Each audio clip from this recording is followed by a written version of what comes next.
थी वो हुई और पहली बार अमेरिका और ईरान एक साथ बैठे, आमना सामना उनका हुआ और इसमें कतर और पाकिस्तान का डेलीगेशन इसमें शामिल था। तो ये नंबर एक। नंबर दो ये कि बेंजामिन नेतन्याहू जो इजराइल के वजीर आजम है वो इसे ठेंगा दिखा रहे हैं, कह रहे हैं तुम कुछ भी कर लो लेकिन हम तो अपनी मनमर्जी करेंगे, हम जो चाहते हैं वही करेंगे, हम किसी के सुनने वाले नहीं। गोया कि उन्होंने अमेरिका को भी ठेका दिखा दिया, ये जो पीस प्रोसेस है उसको भी ठेंगा दिखा दिया। और ये इसलिए क्योंकि वो ग्रेटर इजराइल बनाना चाहते, या ये कह लें कि वो अक्टूबर में हो रहे चुनाव में अपनी कामयाबी को वो बिल्कुल पक्का करना चाहते हैं। हालांकि हालात बड़े खराब है, बड़े अबतर है। इजराइल में अभी भी बहुत बड़े पैमाने पे प्रोटेस्ट चल रहा है, उनकी मुखालफत हो रही है और उन्हें ये कहा जा रहा है कि ये हारे हुए प्रधानमंत्री, ये जंग में इनको बड़ी हार मिली है। तो इस तरह की बातें सामने आ रही हैं जिन पर चर्चा करना जरूरी है। चार पांच चीजें देखिए बहुत इंपॉर्टेंट हैं। एक तो ये बहुत बड़ी बात हुई है पिछले 43 साल में, अगर कहा जाए कि अमेरिका और ईरान के दरमियान एक मुफाहमत बनी हुई है, एक अंडरस्टैंडिंग वहां पे कायम हुई है। और ये कब तक चलेगी कह पाना मुश्किल है, लेकिन फिलहाल जो अंडरस्टैंडिंग दिख रही है उससे तो यही लग रहा है। अब देखिए डोनाल्ड ट्रंप यकीनन पिछले कुछ दिनों की बातचीत में जिस तरह इजराइल और अमेरिका आमने सामने रहे या एक दूसरे को अपने तौर पे जो बातचीत करते रहे, उससे तो यही समझ में आया कि इजराइल ही दरअसल इस प्रोसेस का मुखालिफ है। इजराइल यानी इजराइल मतलब बेंजामिन नेतन्याहू, वो ये नहीं चाहते क्योंकि उनको लग रहा है कि अगर ये पीस टॉक कामयाब हो गई, एमक्यू पे अगर अमल हो गया तो ईरान बहुत स्ट्रांग होगी। और ईरान स्ट्रांग होने का मतलब ये है कि उसकी दुकान बंद हो जाएगी। अब यहाँ पे देखिए जो चार पांच चीजें अब बहुत इंपॉर्टेंट है। एक तो ये कि ईरान, अमेरिका, इजराइल गलत फहमी की याददाश्त, यहाँ पे गलत फहमी। अब एक तो ये कि जो मेमोरेंडम ऑफ अंडरस्टैंडिंग यानी एक सही चीज हम मानते हैं, लेकिन मिसअंडरस्टैंडिंग कहाँ पे, कौन सी बात में अभी चीजें तय नहीं हो पाई, कहाँ लग रहा है कि ईरान और अमेरिका एक साथ नहीं बैठ रहे या उनको एक दूसरे की बात जो है वो है कहाँ पे। देखिए या ईरान, अमेरिका, इजराइल गलत फहमी जो है वो यहाँ पे हो रही है। ये देखिए तो यहाँ पे लेबनान में इजराइली इकदाम, पहले क्या है लेबनान में जो इजराइल कर रहा है वो समझ से बालातर है, जबकि पीस प्रोसेस में इजराइल को शामिल किया गया है, वो लेबनान को। बार बार ईरान कहता रहा कि जब तक पूरे खित्ते में लेबनान से भी आगे बढ़ गया, लेबनान से आगे बढ़कर आप गाजा जाइए, यमन जाइए और सीरिया, तमाम ईरान ने कहा भाई ये हर जगह जंग बंदी होनी चाहिए, कहीं कोई अफरा तफरी ना हो। और अमेरिकी सदर डोनाल्ड ट्रंप की इन्हें रोकने में नाकाम। अब देखिए ये अजीब सी बात कि अमेरिका और खास तौर से डोनाल्ड ट्रंप जो बड़े बड़े दावे करते हैं, बड़े बड़े दावे, जब हम ये कह रहे हैं तो इसलिए कह रहे हैं, आपको याद होगा उन्होंने कहा साहब हमने हिंदुस्तान में जंग रोक दी, हमने फला जगह जंग रोक दी, हमने वहां जंग रोक दी। 8-10 जंगों का हवाला देते हैं और कहते हैं भाई ये तो हमने जंग को रोका है, बड़ी अच्छी बात है। और कहते हैं हमें नोबेल इनाम चाहिए क्योंकि हम जंग रोकने वालों में से। लेकिन सवाल ये है कि यहां जंग क्यों नहीं रुक रही, गाजा पे हमले क्यों नहीं रुक रहे, लेबनान पे हमले क्यों नहीं रुक रहे, और बार बार ये थ्रेट ईरान को क्यों दी जा रही है, इसका जवाब कौन देगा, इस पे चर्चा कौन करेगा, क्यों ऐसा हो रहा है लगातार। अब आप देखिए ईरान अमेरिकी सिफारतकारी के टूटने का बाइस बन सकती है।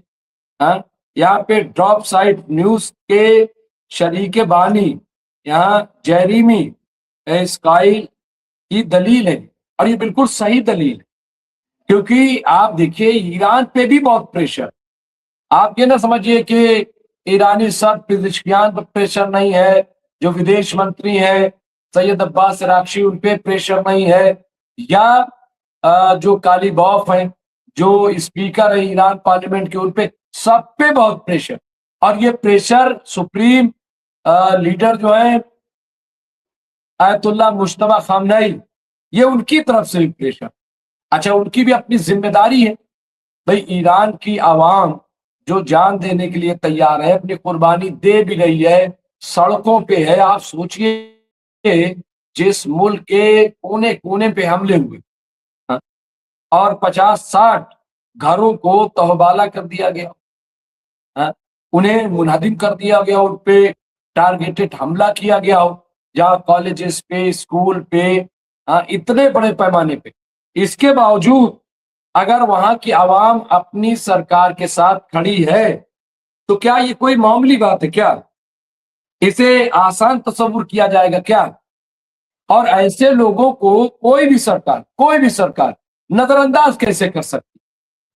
بھئی وہاں کے عوام کو سپریم لیڈر ہو یا وہاں کی سرکار ہو نظر انداز کیسے کر سکتی؟ نہیں کر سکتی.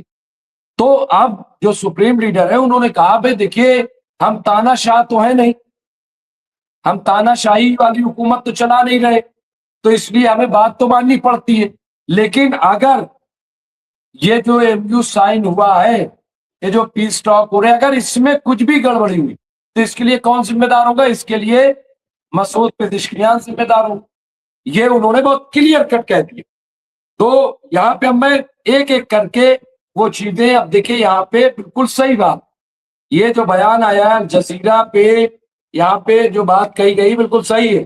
اب یہاں پہ دیکھیں اسکائل نے دی باٹم لائن کو بتایا کہ ایران پر امریکہ اسرائیل جنگ کو ختم کرنے کے لیے ایران اور امریکہ کے درمیان مفاہمت کی یادداشت یعنی میمورنڈم آف انڈرسٹینڈنگ سے آگے بڑھنے کے لیے مذاکرات کے بہت بہت کم امکانات ہیں.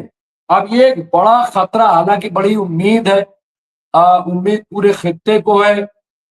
جس طرح سے قطر اور پاکستان وہ کام کر رہے ہیں، تو اب دیکھیے پھر وہی بات، پاکستان ٹھیک ہے کر رہا ہے اور وہ اس کا جسچر دکھائی دے رہا ہے، لیکن بہت ساری ایسی پیچیدگیاں ہیں جن کو سمجھنا آسان نہیں ہے. اور پاکستان پہ کتنا تکیہ کون کرے گا، کتنا بھروسہ کون کرے گا، یہ بھی اپنے آپ میں غور طلب بات ہے. لیکن چلیے اب یہاں پہ دیکھیے اسرائیل کا کہنا ہے کہ اگر وائٹ ہاؤس ٹرمپ کی سالسی میں میڈیشن میں اکتوبر 2025 کی غزہ جنگ بندی میں اسرائیل کو معاہدے کے کم سے کم سیٹ کی پاسداری کرنے پر مجبور نہیں کر سکے.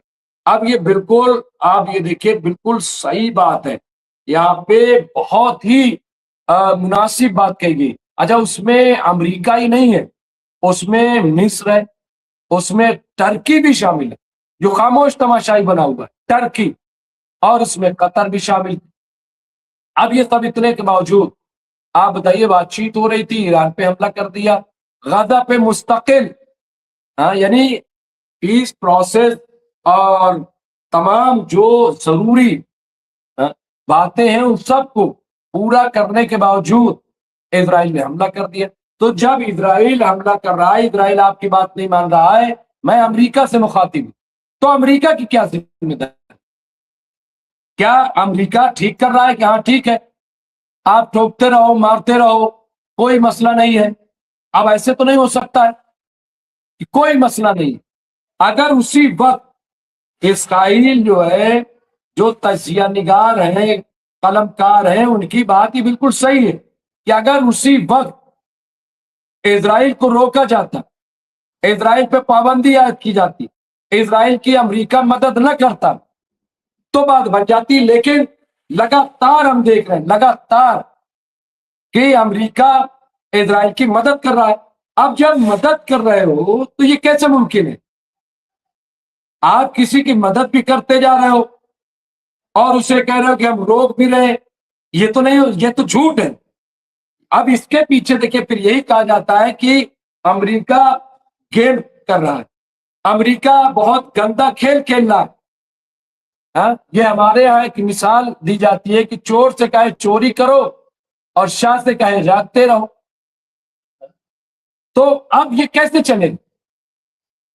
ऐसे नहीं हो सकता है। ये फ्रॉड है, ये धोखा है। और इसीलिए ईरान के अंदर अगर आज मुखालफत हो रही है, ईरान के अंदर अगर आज आवाज उठ रही है कि अमेरिका के साथ बातचीत बेमाना है, अमेरिका फ्रॉडिया है, अमेरिका झूठा है, अमेरिका गद्दार है, अमेरिका टेररिस्ट है, अमेरिका शैताने बुजुर्ग है, अगर ये बात कही जा रही तो क्यों? उसकी वजह सिर्फ ये है कि अमेरिका डबल गेम डबल खेल कर रहा है अमेरिका, इसलिए लोग ये बात कह रहे। और आइए मैं आपको बता रहा हूं, कई अपडेट्स मेरे पास इस वक्त मौजूद है और मैं बताऊंगा कि क्या बात हुई है। अब इजराइल को मुआहदे के कम से कम जो चीजें तय हुई थी और उस पर मनवाना चाहिए था। अब ईरानी रहनुमा भी अपनी बातचीत में पेशरफ्त के बारे में शुबात का शिकार है। अच्छा ये बताइए कैसे यकीन करें और कैसे यकीन दिलवाएं? आप बताइए, ईरान पे अब तक 7,000 लोग मारे गए, 7,000 ईरान में। मैं नहीं बात कर रहा हूं गाजा की, मैं नहीं बात कर रहा हूं लेबनान की, ईरान के अंदर 6-7 हजार लोग मारे गए। कौन जिम्मेदार है? कैसे इसको देखेंगे, कैसे इस पे बात करेंगे? तो सवाल ये है कि जब हम इस पे बात करते हैं, जब हम इसकी चर्चा करते हैं, तो हमें ये तमाम जो प्रोसेस है इनको देखना पड़ता है, इनको समझना पड़ता है हमें। और ये मैं एक और आपको अगली खबर की तरफ देख चलता, यहाँ पे सुबर्णा राज जी आ गए हैं, अब्दुल रहमान साहब आ गए हैं,